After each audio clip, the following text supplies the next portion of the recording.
sein de notre groupe, dirigé par le professeur Bernard Klein, nous travaillons sur le myélome multiple. C'est une pathologie qui affecte le plasmocyte, la cellule qui sécrète les anticorps.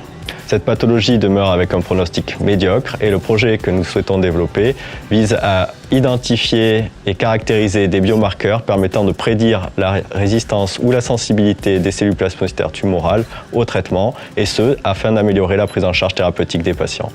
Le savoir-faire de l'équipe, notamment dans le développement d'algorithmes biomathématiques, nous ont permis de définir des signatures permettant de prédire la sensibilité ou la résistance des cellules plasmocytaires tumorales de patients aux agents ciblant les modifications épigénétiques.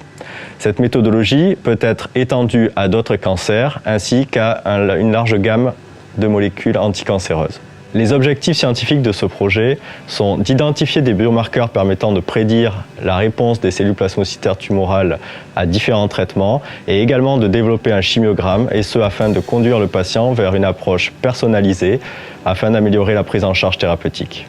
À l'heure actuelle, il n'existe pas de test d'orientation thérapeutique pour aider le clinicien dans le choix des traitements lorsque le patient va rechuter.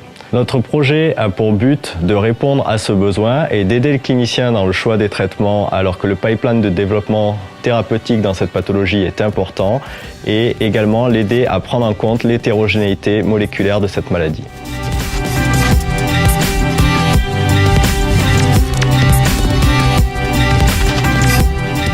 Le projet que nous développons s'inscrit dans le marché des dispositifs médicaux de diagnostic in vitro, dans l'optique de développer une médecine personnalisée afin d'améliorer les ratios bénéfices-coûts des traitements.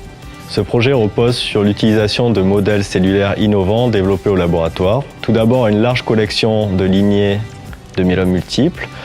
Nous avons pu dériver 40 lignées de myélome multiple, dont 22 sont dépendantes de l'ajout de facteurs de croissance exogènes dans le milieu de culture, et nous avons pu également démontrer que ces lignées de myélome sont représentatives de l'hétérogénéité moléculaire des patients. Ces lignées de myélome représentent un modèle de choix pour étudier la réponse des cellules plasmocytaires tumorales au traitement et les mécanismes de résistance que ces cellules peuvent développer.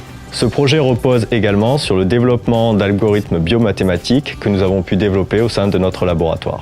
Nos travaux ont déjà conduit au dépôt de 3 brevets relatifs au développement de signatures de prédiction de la réponse au traitement, qui ont été d'abord déposés sur un plan européen et qui viennent d'être étendus sur le plan mondial.